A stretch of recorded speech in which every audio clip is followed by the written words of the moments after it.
Oh, it's not my fault. I can't help it. I have bad genes.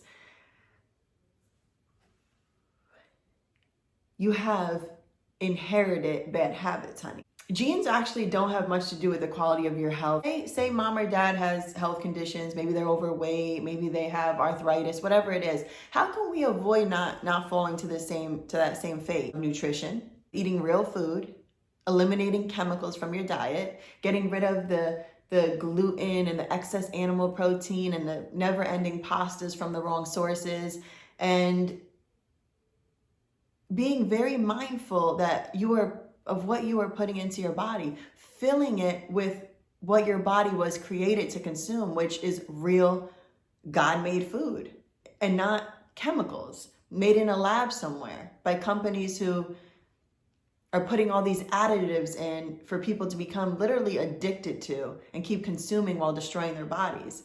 It's what you eat. That's the number one thing. What are you putting into your body food-wise? I personally am a vegan. I think people can eat animal protein in their diet and still be healthy. However, it cannot be in excess.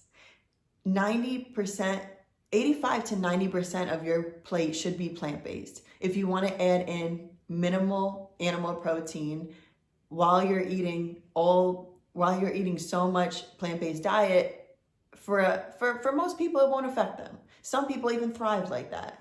But what the problem is with eating animal protein in abundance like we do, like the standard American diet, is it's very hard on the body. It's hard on the organs. Our body is constantly in a healing state. Okay, we're constantly detoxifying whether we know it or not.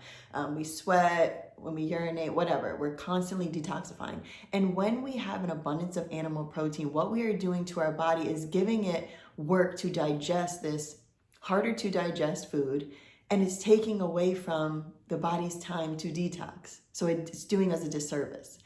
It also causes inflammation in the body and a whole bunch of other issues, but you have to keep your meat to a minimum if you're going to eat meat. I personally, I'm always going to be an advocate for a vegan diet because I believe it's the healthiest diet on the planet for 99% of people, especially if there's sickness involved. But what about babies who are born sick? Well, what kind of house did the baby have to grow in? Was it a house full of toxins, or was it a house full of healers? Even when a baby's born jaundice. So, what kind of diet was the mother on? What was the state of her body prior to pregnancy? Was she on birth control pills, for example? That's a lot of chemical in the body. Was she on the standard American diet for years and years and years? And now her body's full of inflammation and toxins. Let's talk about, so if we want to deter from genetics, let's talk about lifestyle. There's a lot of people who are living this high-stressed world with no tools to decompress. There's a lot of people who are in unhappy relationships. There's a lot of people who are in unhappy jobs. There are a lot of people who are just fueled by negativity, negative thoughts, negative conversation, gossiping, belittling others, and just not focusing on positivity. These negative thoughts breed cancer. These negative thoughts breed disease. The stress of the body wreaks havoc on your health. So what does your lifestyle look like? That can also be inherited traits from your family, nothing to do with genetics. If you come from a family who is highly toxic and negative instead of uplifting, see what I'm saying? You inherited the negative attitude, okay? So it's more about inheriting habits or traits than it is inheriting DNA. Because when you're eating the right things, even bad DNA can be altered. Science has proven that. Are you hydrating yourself? I would say 9 out of 10 people are walking around dehydrated. If you're thirsty, you're already dehydrated. You have to drink tons of water a day. Not the sodas, not the energy drinks, okay? Not the Starbucks filled with chemicals or Dunkin' Donuts. Don't even get me started. You have to drink tons of water every day. Put some fresh fruit in there if you want to give it some flavor. The fruit, you marinate it, if you will.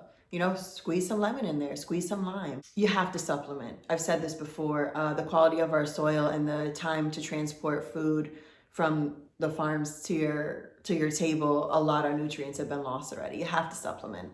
Guys can go watch my video on the supplements I take. I talk about which supplements everybody should be on in there, and that's just something you have to do. You have to supplement. Besides the genetic theory, let's talk about environmental issues. I just purchased a new home, and when I was looking for a new home, I know that our world is so filled with environmental toxins that we can't control. So I was very mindful of where I purchased my home. For example, I knew I didn't want to be that close to any highways. All the fumes from the cars, all the exhaust, toxins. You can look up some research as far as increase of cancer rates in people who live near highways. It's significant, you know? But this isn't really talked about. Nobody says these things. Do you live near any cell phone towers and the radiation is just beaming in your windows to your family? These are some other things to be mindful of. They have nothing to do with genetics. It's really about having knowledge to make better choices. We can't escape everything of the world. None of us can live without stress 100%. I wish we could. None of us can avoid and dodge all the environmental toxins. It's in our air. It's just what it is. But you have to be educated to make better choices. So please do not feel doomed if your family history has a lot of disease, health conditions in it, cancers in it, or depression, anxiety. Your choices will supersede anything like that. You're inheriting habits. You're not inheriting, you're inheriting genetics. Are there genetic conditions that are inherited? Yeah, a few percent of 100, I want to say. But you got a pretty good chance that your choices and your habits can lead you to optimal health.